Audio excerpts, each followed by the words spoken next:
En el horario de mañana, 10:30, en lo que es la sala de audio y video de filosofía, ya lo repetimos después, para hablar un poco sobre cine y dictadura, y eso es lo que vengo a traer un toque ahora. Bueno, lo que nos explicaba Gerardo es que, digamos, hay distintas personas encargadas de como diferentes partes, ¿no? de la historia. Él se especializa más en el periodo antes de la dictadura. Tenemos otra oradora que iba a estar hablando de la postdictadura. Vos, en el marco de este proyecto, más o menos en qué periodo te ubicás, en qué estás trabajando. Yo en particular, como estudio lo que es censura en el cine y proscripción, estudio tanto el pre, yo le llamo el pre y el post, ¿no? Es básicamente del 55 al 76 y luego después en el primer cine de democracia desde el 84 hasta el 89 con las primeras censuras. Igualmente me parece que la dictadura, en tanto un evento en particular, se tiene que ver no solamente como ese evento, ¿no? Sobre lo que ocurrió entre el 76 y el 83, sino todo lo que ocurrió antes, que son los primeros campanazos, digamos, como también lo que sucede después y cómo contamos la historia de la dictadura a través de la cinematografía, y eso me parece que también es valioso. Súper interesante, la verdad. Bueno, te escuchamos en la propuesta. Yo, la verdad, desconozco, así que estoy más que nada acá para aprender junto con la audiencia. Bueno, en líneas generales podemos definir el cine como un grupo de postales consecutivas que dan ilusión de movimiento, ¿no? Son fotos una tras otra que dan una ilusión de movimiento. Y yo creo que eso es el proceso, son postales. Creo que en ese sentido, como hablar de cine es difícil en radio, la idea era traer 5 postales, 5 escenas, 5 imágenes o 5 películas en general que pueden hablar sobre, básicamente, y que quiero recomendar a todos los que escuchan, que pueden hablar un poco sobre lo que fue el proceso. El antes, el durante y el después. La primera postal la decidí llamar Los primeros traidores, y es sobre la cinta Los traidores de Raimundo Gleiser. Raimundo Gleiser fue un cineasta y activista, yo creo que más el segundo que el primero. Y en ese trabajo sacó esta ficción documental o documental de ficción o no sé ni él creo que sabe de qué se trataba. ¿Han visto que cuando Nueve Reinas salió en el 2000 y termina con el quiebre de un banco? Bueno, Los traidores salió en el 73. La trama es la siguiente, una biografía de un dirigente sindical que empieza a ascender en la década del 60 y que para la década del 70 se ha vuelto un burócrata absolutamente corrupto, y cómo lidian los obreros de las empresas con esta realidad. Esto hizo, o sea, Raimundo Gleiser, además de hacer este tipo de cortos y hacer cortos para algunas agrupaciones filoperonistas, filocomunistas, termina él formando lo que se llama el Grupo Cine de la Base, que era como Grupo Cine Liberación más conocido, que tenía Pino Solanas, y que filmó muchísimos cortos, documentales y películas hasta el 76. El 27 de mayo del 76, después de estar filmando películas en el exterior, estaba en la puerta del Sindicato Cinematográfico Argentino cuando fue secuestrado y permanece desapareció hasta la fecha. Es el primero de varios cineastas que forma la lista de los 30.000. Me parece que valía la pena traer esta cinta a colación porque es un poco el antes, pero también tiene algunas escenas que son como mínimo premonitorias de lo que iba a venir. Bien, y bueno, el contexto de su desaparición, digamos, vos hablaste de él como un activista que tenía su cine, que lo convirtió en un enemigo. Y hablábamos de cine cuando la DIPBA desclasifica los informes sobre la cinematografía, habla de cine subversivo y de cine descompositor del orden social, ¿no? Habla de un cine disolvente. Y el cine que hacía Raimundo Gleiser, así como su participación en el ERP y en el comienzo, aunque luego lo abandonó, para el 76 ya lo había dejado, habla de un cine que es en efecto contestatario, de protesta, de reclamo, y un cine que era muy, como digo, para mí es un cine activista por naturaleza, que habla de un grupo de cine muy particular, que vale mucho la pena, como La Hora de los Hornos, como Los Hijos de Fierro, como otras producciones también del grupo Cine de la Base y Cine Liberación. Y este cine, la mayor parte de los realizadores, cinematógrafos, los actores, los personajes, los protagonistas, todos fueron o desaparecidos o tuvieron que exiliarse. Incluso la DIPA conserva archivos que hoy en día están desclasificados, que la DIPA es la Dirección de Investigaciones de la Policía de la Provincia de Buenos Aires, y tiene archivos y carpetas en la sección de delincuentes subversivos, DS, que incluye datos particulares de toda una investigación parapolicial de todos y cada uno de los realizadores cinematográficos que forman parte de esta película. Bien, esta es tu primera elección, digamos, tu primera postal de cómo ilustrar este periodo. Sí. Mi segunda postal le llamo Dos locos en un policial botón. ¿Por qué el término, que es complicado? Para mí es la película más controversial para la audiencia, pero con la verdad no se ofende ni tema, diría Artigas. En el 76, Palito Ortega junto con Carlitos Balá protagonizó Dos locos en el aire, ¿no? Una película para toda la familia en la que un hombre de gran espíritu y buen aviador tiene que lidiar con trabajar con Carlitos Balá, que era un soldado torpe pero de buen corazón, ¿no? Digamos, es un festival de engrandecimiento de la Fuerza Aérea, por eso el término policial botón no es mío, es de Peña, es de Fernando Martín Peña, historiador que habla de cine del 50, del 60, que se financiaba gracias a y con el apoyo de las Fuerzas Armadas y de las Fuerzas Policiales. Eso obligaba a que la representación de las mismas no pudiera ser en ningún sentido crítica. Yo creo que la perla sobre la película y lo más trágico y el nombre de la palabra es que la película fue filmada en la Escuela de Aviación Militar de Córdoba, la palabra no es elegida al azar, ya que esto fue un centro de detención de la dictadura. Un poco más adelante, la segunda película durante es El tiempo de la justa revancha. Ya en el 81, Yaristarain había entendido como Charlie que a la dictadura se le pasaban las metáforas por encima. Entonces decide hacer una película en la que un ex sindicalista es dinamitero en una empresa y decide, gracias a un abogado corrupto, hacer una estafa al seguro para cobrarla junto con su amigo, eterno amigo de militancia, que fallece desgraciadamente, ¿no? en la cuestión, y decide la empresa, porque considera de que ha habido una estafa, que sí la hubo, considera no pagarla, hasta que salta la ficha de que la empresa había tenido unos negociados bastante turbios, entonces deciden pagarlo bajo premisa de que no hablen más, y en tal momento directamente el protagonista decide rebelarse contra este acuerdo. Estoy hablando de la película Tiempo de Revancha, la que para muchos es la mejor película del cine argentino, no soy de esos, pero sí puedo considerar que está ahí en el top. Y la metáfora, ¿no? Enfrentamiento con líderes, explosivos, muertes y la pérdida del habla como discapacidad adquirida por culpa de la explosión. Aún así pasó el ojo de la censura. Qué brillante vos, digamos, tu comentario respecto a esto es que no fue al azar, sino que fue una metáfora planificada, justamente haciendo referencia, bueno, a la situación que tenía lugar, estamos hablando en el marco de esta película del año 1981, entonces como todo estuvo pensado como un comentario social que tenía que pasar disimulado porque, bueno, el gobierno de turno no dejaba pasar cualquier cinta cinematográfica. Por supuesto, estamos hablando de estas dos cintas de la época de dictadura propiamente dichas, y esas son directamente la época de listas negras, la época de artistas, como digo, exiliados, la época de prohibiciones cinematográficas de proyecciones y la época de un consejo encargado de ver todas y cada una de las películas que se iban a estrenar en la República Argentina y determinar si se iban a poder o no estrenar. Sobre el tema hay muchísimo escrito, vale la pena muchos trabajos de investigación que se han hecho sobre la época. Tal vez por eso yo decido dedicarme al post, que es un poco menos investigado, porque la verdad es que aún a pesar de la llegada de la democracia y las elecciones y la posibilidad de contar historias, aún así se pueden conservar ciertos coletazos en la forma en la que se contó las historias al comienzo. Creo que en ese sentido hablan mucho dos películas, que son las otras dos postales que elijo. Para mí lo primero era contar la historia, y lo valioso era animarse a contar la historia, y más cuando se pretendía el todo en regla de una rebeldía en sí mismo. Por eso yo no banco hasta cierto punto la crítica que se hace muchas veces a la historia oficial como película.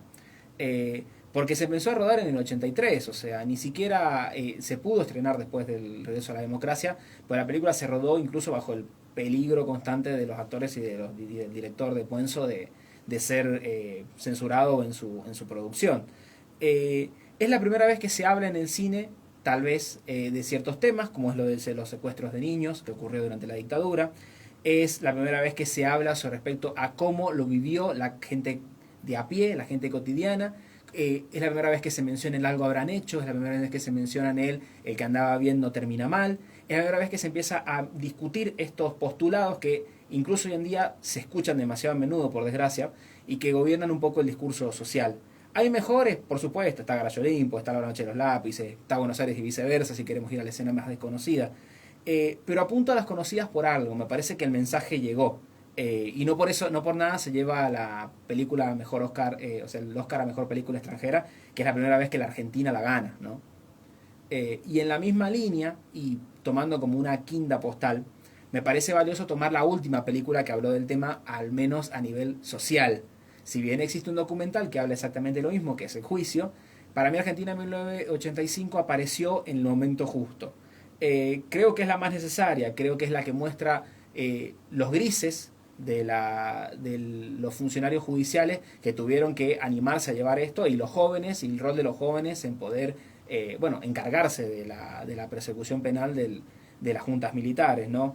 El final lo conocemos todos. Para mí la película le hace justicia hasta en ese sentido a lo legal y a lo real, aunque no la capacidad de impacto. Yo creo que lo valioso de la cinta está en la forma en la que demuestra, bueno, la banalidad del mal, diría a veces, diría Hannah Arendt, cómo lo humano de los monstruos y lo humano de aquellos que se debieron a enfrentar a esos monstruos y llevar el proceso hasta sus últimas consecuencias, que volvió un país ejemplo en el mundo con respecto a la temática, porque somos el primer país del mundo que procesó, que condenó a las juntas militares y que luego estableció leyes que eliminaban los indultos, que eliminaron la autoamnistía, que eliminaron las amnistías, y que hablan de la imposibilidad de que esto pase desapercibido, de que se haga borrón y cuenta nueva. Se habla mucho, desgraciadamente para mí, de la potencialidad y la búsqueda de superar, pero como que si fuera algo que debemos superar, ¿no? Como que es algo de lo que tenemos que dejar pasar. Me parece que no, me parece que es un ridículo pensar eso, me parece que esa es la forma en la cual estos discursos se vuelven a instalar. Me parece que mis estudios con respecto a la historia del cine y respecto a la historia argentina hablan sobre cómo cuando nos relajamos ese tipo de cuestiones vuelven, estos discursos reaparecen, y me parece valioso traer estas postales en un sentido tal vez metafórico, pero también real, porque no estamos hablando de cuestiones que, por más que sean películas viejas, entre comillas, o que sean historias viejas, entre comillas, seguimos hablando de una memoria que es necesaria, de una verdad que se sigue curando y que no existe al 100% hoy, porque no sabemos todo, y de una justicia que todavía está llegando y hay lugares en los que todavía no llega. Me parece que eso era lo valioso del comentario. Bueno, es como mucha información muy importante para las personas que se vayan incorporando lo que hemos estado haciendo, lo que nos ha propuesto Germán Rodríguez, que nos acompaña acá en el estudio, en el marco de un proyecto de investigación vinculado con el cine y las prohibiciones en torno a la época de la dictadura. Bueno, es justamente hacer un repaso por 5 postales que eligió, 5 películas que hablan de toda esta historia, y estamos en una conversación sobre cómo el cine cuenta la historia también, ¿no? Por ahí entendemos la historia como algo que queda documentado en libros, y el cine como otra forma de contar historias a través del recurso audiovisual, también nos habla de nuestra historia, y también a raíz de las prohibiciones que tuvo el cine. De la misma forma que podemos hablar de los libros censurados en algunos episodios de la historia mundial, bueno, las censuras que recibió el cine previo a la dictadura y posteriormente a la dictadura también, durante, bueno, sobre todo, ¿no? Estas censuras nos hablan de la construcción social en torno al hecho histórico de la dictadura, las secuelas que eso dejó a nivel social y cómo tratamos de reconstruir esa historia, ¿no? Entonces, en ese sentido pienso que el trabajo que hacen desde este proyecto de investigación, que es un proyecto de investigación del CONICET, es muy importante porque, bueno, justamente es de alguna forma hilar el componente cultural del cine con este periodo histórico tan difícil. Me gustaría que nos compartas un poco más, bueno, cómo es el trabajo en este grupo de investigación, cuáles son los objetivos, cuál es el eje que los anima a seguir por esta vía. Bueno, nosotros venimos trabajando hace 4 años en el proyecto ya. Originalmente arrancamos con el inicio del cine, ¿no? En el año 1914 con Amalia, hasta el 55 fue nuestro primer corte, y ahora estamos hablando, como se llama el proyecto, ¿no? Cine, Estado y Constitución, cine entre la guerra y el Estado, ¿no? Porque estamos hablando de la Guerra Fría, del inicio de estos conflictos y cómo eso termina afectando a la Argentina, ¿no? Nos gusta, bueno, precisamente Gerardo, que estaba hace un ratito hablando, tiene un libro muy, muy bueno que se llama Vae Neutris, hay de los neutrales, en el que básicamente cuestiona y problematiza el concepto de que Argentina haya sido neutral. Argentina nunca fue neutral. o al menos pretendió una neutralidad que en los hechos era dudosa de que existiera. Entonces nuestro objetivo siempre es problematizar, tomar el cine como objeto de estudio. Esto es para mí uno de los objetivos más importantes. Entender que el cine puede ser estudiado no solamente como una fotografía del momento, sino también su producción, su ejecución, su proyección y las dificultades de las mismas en todas las etapas, podía ser un objeto de estudio. Venimos trabajando, como digo, hace 4 años, venimos avanzando en el tiempo. Somos un grupo muy variopinto, incluye gente de filosofía, de artes visuales, de comunicación, de ciencias políticas, de abogacía. Y la idea es que este enfoque multidisciplinar, ya casi transdisciplinar, ¿no? Porque dicen que más de 6 ciencias es transdisciplinar, nos da esta posibilidad de tener intercambios muy valiosos. Nosotros nos reunimos todos los meses y tenemos debates, miramos alguna cinta, la comentamos, cada uno le aporta desde su área alguna perspectiva. La próxima es mi turno, así que ahí me va a tocar ir a mí a dar un toque sobre las producciones que estuvimos presentando en Buenos Aires la semana pasada, que estuvimos en el Congreso de la Asociación de Estudios Cinematográficos y Artistas, que es ASAICA.